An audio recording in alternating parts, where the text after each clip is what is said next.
Alrighty, well, now we come to the second episode of Series 3, which is called the Sign of Three. And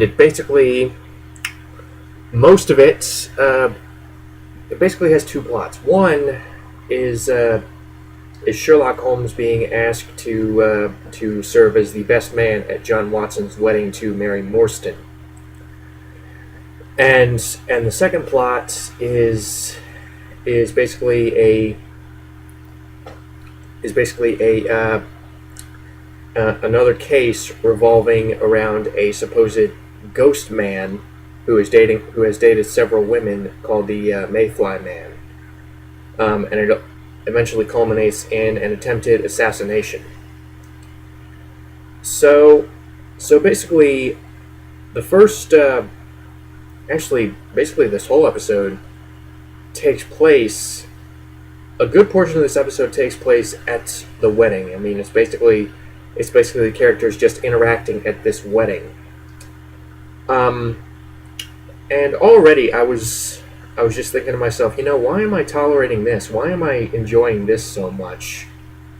While at the same time I completely bashed Twilight for essentially, on paper anyway, doing the same thing. And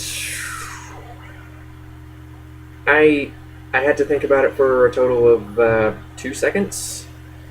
Maybe not even that, because there are plenty of reasons why this works so much better than Breaking Dawn.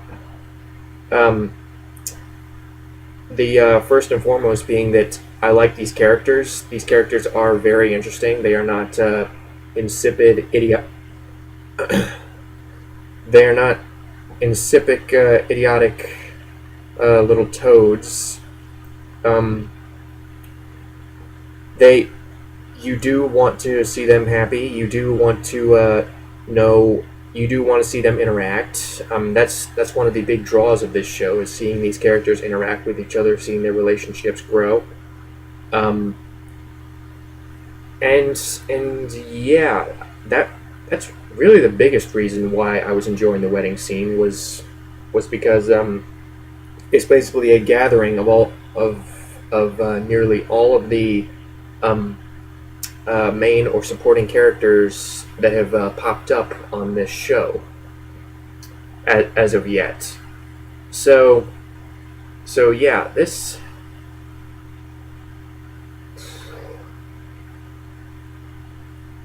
that was the main reason.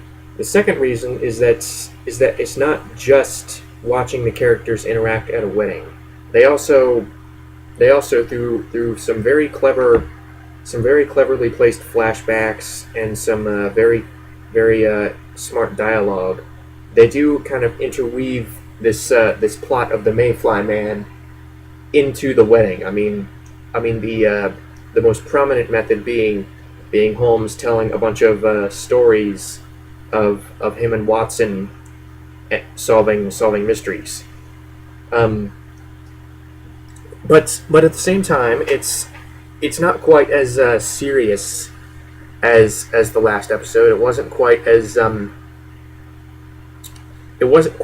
heavy on the drama as the last episode was.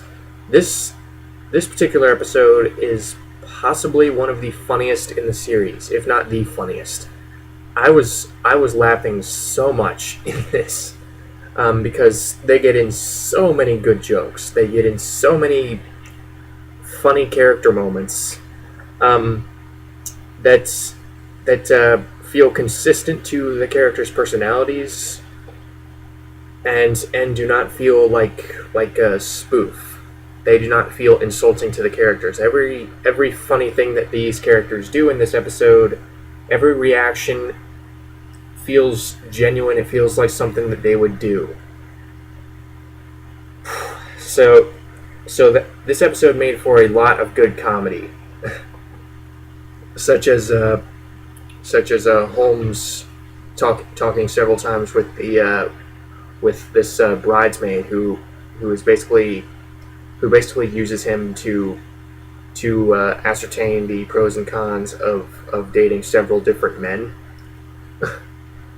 and there's a really funny line near the end. She's like, "Can I keep you?" So that was very funny. Another really good sequence is when the story comes up of Holmes and Watson going on this pub crawl, and them eventually having to playing this game where they guess it's that game. I'm blanking on the name. It's that game where they write a name down on a piece of paper and stick the piece of paper on the other person's head, and that person has to guess who they are. So that was a lot of fun. But at the same time, it doesn't feel superfluous. It doesn't feel tacked on just for a funny scene. They do insert little plot points in there, namely with Holmes and Watson being too drunk to fully appreciate the interesting aspects of a case that they are hearing out. I mean, they keep falling asleep when hearing about this woman's encounter with the Mayfly Man. So yeah, this was another very, very solid episode. I really, really like this episode, and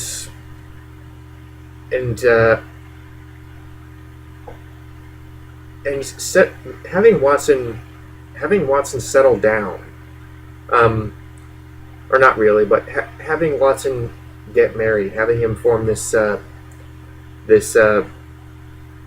what we can only assume is a permanent attachment to this woman. Not only is a big step forward for the character, but it also renders a bunch of fan theories void because a lot of fans have basically.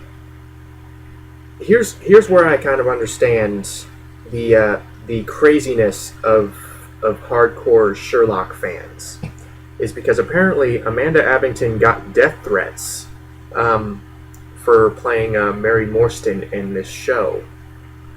Apparently fans thought that she would come between Holmes and Watson, and that's not the case. But fans apparently thought that she would undermine the immense chemistry, the immense friendship, and what I assume some people theorized as a homosexual relationship between Holmes and Watson,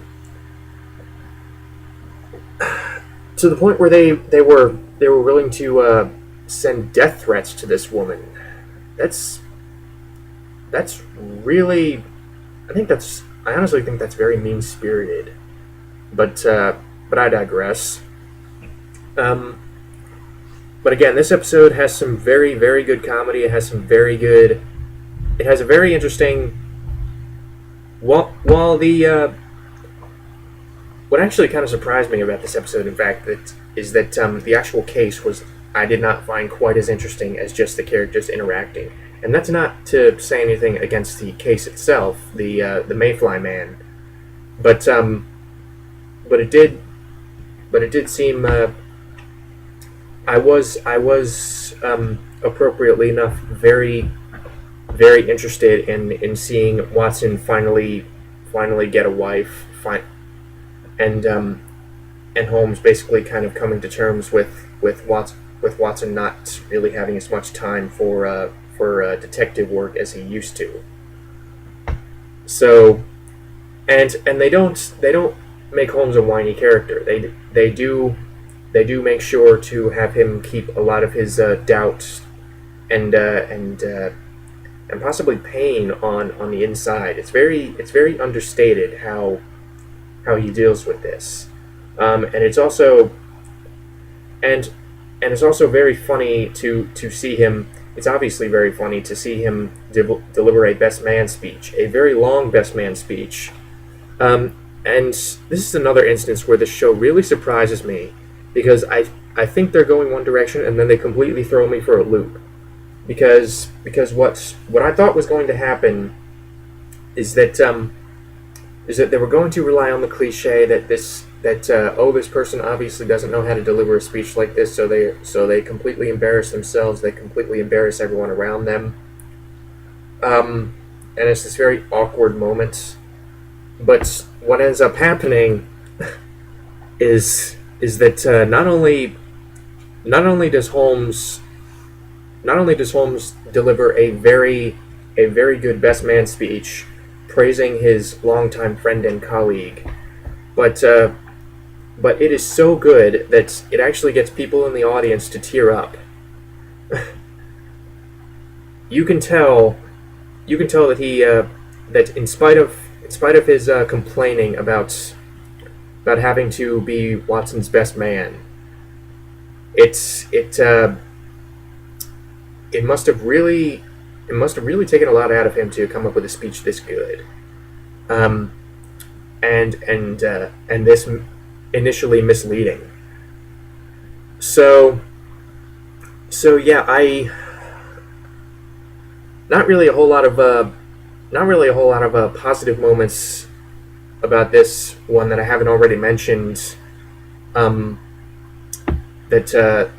That were not previously outlined in the last episode, because the performances are still very, very good. They are very solid. It was very nice to see these characters interact at this happy occasion. Cumberbatch and Freeman are still very good. Abington is still very good. Lestrade is still he can still get an occasional cynicism, line of funny cynicism. Molly is still very likable, even though she doesn't really get a whole lot of screen time in this one. And it is interesting because her she's essentially trying to prepare her fiance to. She's essentially trying to keep her fiance up to speed, because she is still very much in tune with Holmes. She's obviously still very close to him, but honestly, it seemed like a lot of the conversations that she would have with her fiance, a lot of the moments together, she would be on a completely different field of thought from him. I mean, he just seemed like a very third-party character to the whole conversation,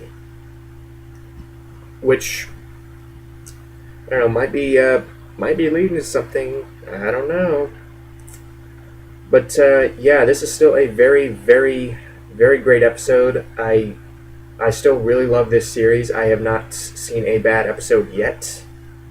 And the fact that they can so successfully go for a comedic episode, while at the same time not really betraying the tone of what has been established up to this point, is very impressive, and I think that's a real credit to the creators of this show, Mark Gatiss and Stephen Moffat. I hope that's how you pronounce his last name. It's not Mark Gatiss, it's Gatiss. Who also plays Mycroft Holmes. He's also very good as Mycroft Holmes. So yeah, really like this episode, and coming up next is the final episode, His Last Vow.